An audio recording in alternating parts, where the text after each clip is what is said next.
Bismillahirrahmanirrahim. Assalamualaikum warahmatullahi wabarakatuh. Alhamdulillahi rabbil alamin. Wabihi nasta'in ala umuri dunya waddin. Wassalatu wassalamu ala ashrafil anbiya'i wal mursalin. Wa ala alihi wa ashabihi wa man tabi'ahum bi ihsanin ila yaumiddin. Faqad qala Allah Ta'ala fi kitabihil karim wa huwa asdaqul qailin. A'udzu billahi minasyaitonir rajim. Yarfa'illahu alladhina amanu minkum walladhina utul ilma darajat. Wa qala Rasulullah sallallahu alaihi wasallam man kharaja fi talabil ilmi fahuwa fi sabilillahi hatta yarji'ah. Amma ba'd, para hadirin hadirat, para pemirsa yang dirahmati dan dimuliakan oleh Allah Subhanahu wa taala.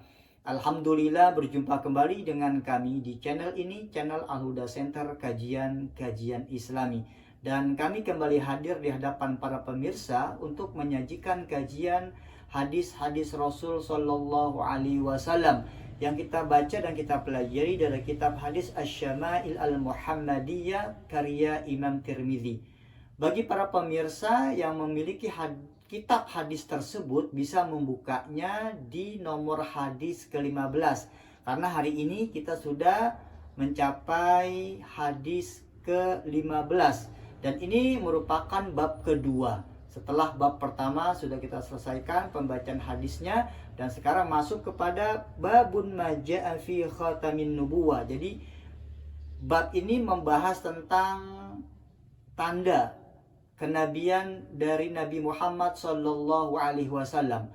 Pada beberapa hari yang lalu kami sudah men-share di channel ini di muqaddimah pembukaan bab ini tentang tanda kenabian Rasul Sallallahu Alaihi Wasallam, di mana riwayat yang lebih mendekati sebuah kebenaran adalah tanda kenabian itu ada sejak peristiwa malaikat Jibril alaihi salam ini membelah dada baginda Nabi Sallallahu Alaihi Wasallam, kemudian dicuci hatinya Nabi dari sifat-sifat yang buruk, dibersihkan hati beliau. Nah, pada saat peristiwa yang terjadi, di saat itulah Allah memberikan tanda kenabian pada diri Rasul Sallallahu Alaihi Wasallam.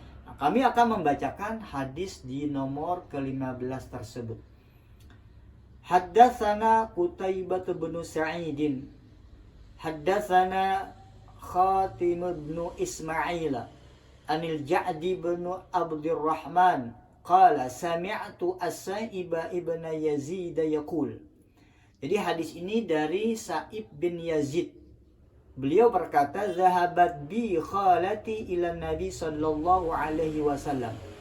Jadi suatu ketika, suatu hari, Sa'ib bin Yazid ini pergi bersama bibinya untuk menjumpai baginda Nabi sallallahu alaihi wasallam. Faqalat, ya Rasulullah. Kemudian bibinya dari Sa'ib bin Yazid ini berkata, wahai Rasulullah, inna ibna ukhti waji'un. Sesungguhnya keponakanku ini sedang sakit.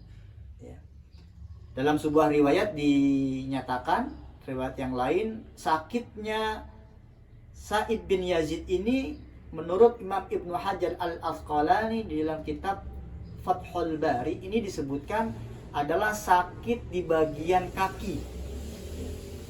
Famasaha Rasulullah sallallahu alaihi wasallam. Kemudian Rasulullah mengusap kepalaku, kata Sa'id bin Yazid. Mengusap kepalaku, wada'a li bil barakah. Kemudian mendoakan untuk kesembuhan diriku. Jadi Rasulullah mengusap kepalanya Sa'id bin Yazid, lantas berdoa kepada Allah untuk kesembuhan Sa'id bin Yazid yang saat itu sedang menderita sakit di bagian kakinya. Wa tawadda'a fasyaribtu min wudu'ihi. Kemudian Rasulullah berwudu, fasyaribtu min wudu'ihi. Lalu aku meminum dari sisa air wudunya Rasul sallallahu alaihi wasallam.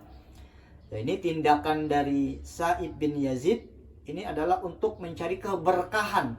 Karena setiap benda yang dipakai oleh baginda Rasul sallallahu alaihi wasallam ini memiliki keberkahan. Nah, ya Sa'id bin Yazid ini mencoba untuk melakukan hal tersebut. Jadi dia meminum sisa dari air wudhunya baginda Nabi sallallahu alaihi wasallam. Wa qumtu khalfa dhahrihi. Kemudian aku berdiri di belakang Nabi sallallahu alaihi wasallam. Wa nadhartu ila al-khatami baina katifaihi. Lalu aku melihat di antara kedua bahu beliau itu terdapat tanda kenabiannya. Jadi di antara dua bahu Nabi Muhammad SAW, disitulah letaknya tanda kenabian dari Nabi Muhammad SAW. Nah, tanda kenabian itu berupa apa? Kemudian Sa'id bin Yazid berkata, "Fa'idha huwa mithlu rizil hajalah." Jadi tanda kenabiannya Nabi Muhammad SAW ini bentuknya adalah segumpal daging yang besarnya itu sebesar burung merpati, burung dara, yang letaknya ini berada di antara kedua bahu baginda Nabi SAW. Bahkan dalam hadis-hadis yang lain dinyatakan bahwasannya letak dari tanda kenabiannya ini di antara kedua bahunya itu lebih cenderung ke arah bahu sebelah kirinya. Ya. Hadis ini derajatnya sahih, diriwayatkan selain oleh Imam Tirmidzi, juga diriwayatkan oleh Imam Al-Bukhari, kemudian juga oleh Imam Muslim dan Imam At-Tabrani. Dan setelah Sa'id bin Yazid ini didoakan oleh baginda Nabi SAW untuk kesembuhannya, beliau adalah salah seorang yang memang wafatnya Allah berikan umur yang panjang, sekitar dalam sebuah riwayat itu 90 tahunan. Ya, ini adalah kemu'jizatannya. Baginda Nabi Muhammad SAW telah mendoakan Sa'id bin Yazid. Bahkan dalam sebuah riwayat, Sa'id bin Yazid ini pada usia uzurnya, pada usia tuanya, ini tidak mengalami seperti bungkuk, ya, atau faktor-faktor yang menandakan bahwa usianya telah uzur. Ini adalah berkat doanya Rasulullah SAW yang mendapatkan izin dari Allah Subhanahu wa taala.